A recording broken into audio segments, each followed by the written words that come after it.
Ithaca. When Ulysses had finished his story, the king and all his people sat for a time saying nothing. After a while the king said, "Ulysses, you shall have your wish. We will carry you to your home. This we will do tomorrow, for now it is time for bed." Then he turned to the princes and said, "This guest of ours is a brave man and has suffered much. Let us give him a special gift to show that we honor him. He has a chest full of clothes and gold already, and now let us give him kettles and bowls to use in his home. These you may bring tomorrow, and now you can go to your homes." The next day the princes brought the kettles and bowls, and the king stowed them away with his own hands under the benches of the ship. When this was finished, they all went to the palace and sat down to a great feast, but Ulysses kept watching the sun, wishing that the day was finished, so much did he want to see his home again.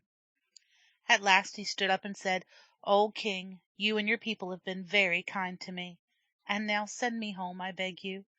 Let us have the parting cup, and then let me go." So the king told his squire to mix the cup, and the squire mixed it and served it out. And all the people in the hall drank, and as they drank they prayed that the stranger might have a happy return to his home. And when the cup was given to Ulysses, he stood up and put it in the hand of the queen and said, "O queen, farewell. I pray that you may be happy with your husband and your children and your people."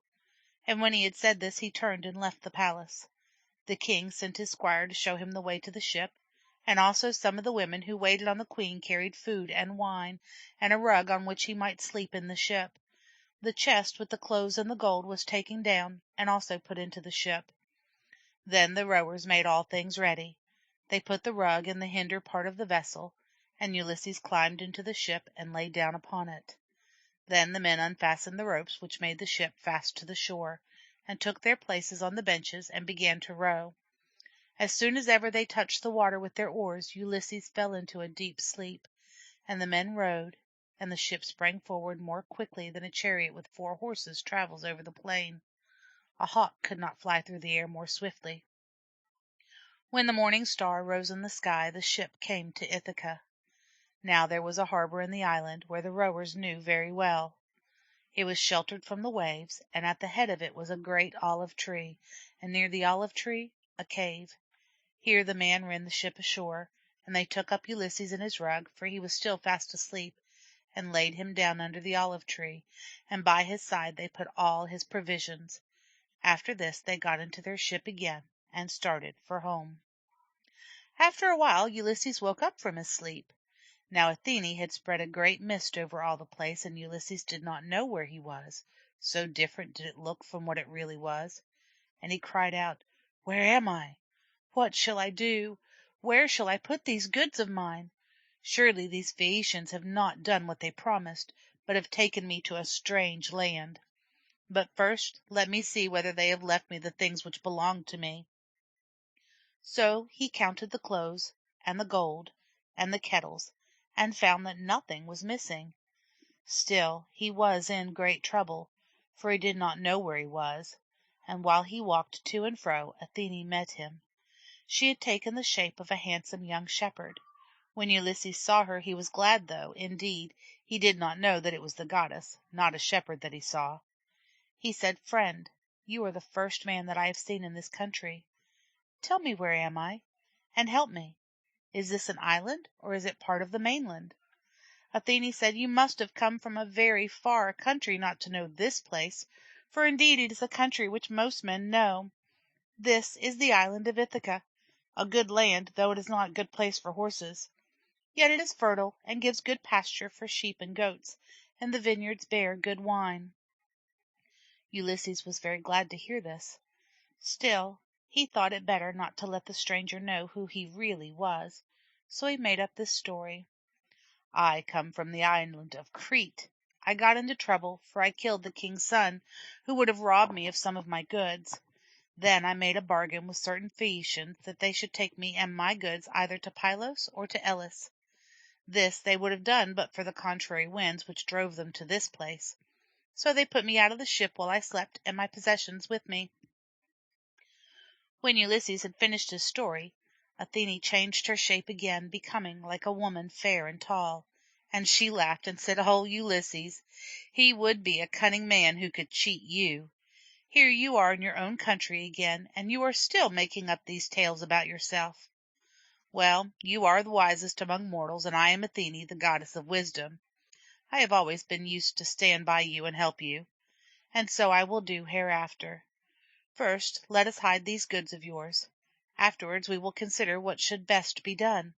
But you must be silent, telling no one who you are. So shall you come at last to your own again." Ulysses answered, "O goddess, it is hard for any man to know you, for you take many shapes. You always were good to me when we were fighting against Troy, and you helped me the other day when I was among the Phaeacians. But now, tell me truly, what is this place?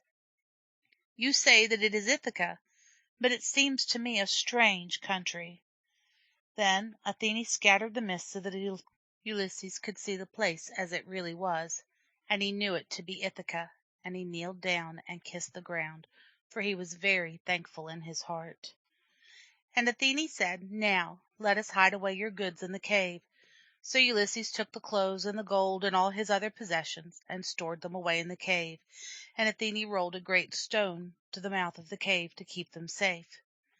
After this Athene asked him how he meant to get possession of his kingdom again. She told him how there was a great crowd of princes from Ithaca and the islands round about who had come hoping to marry Penelope, and how they sat day after day in his palace and wasted his substance. "And how," she said, "will you, being one man, prevail over them who are so many?" "If you will stand by me and help me," said he, "I will fight against 100, aye, and against 300. "Then," said Athene, "I will so change you that no man shall know you.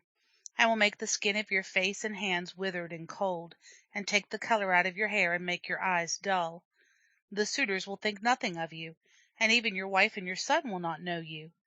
Now go to the house of Eumaeus, who looks after the swine, for he is faithful to you. I will go to Sparta and fetch home your son Telemachus, for he has gone there seeking news of you." Ulysses said, "Why did he go when you knew all and might have told him? Is he also to suffer what I have suffered?" "Nay," answered Athene, "it was only right that he should bestir himself, looking for his father. Be contented, all will be well."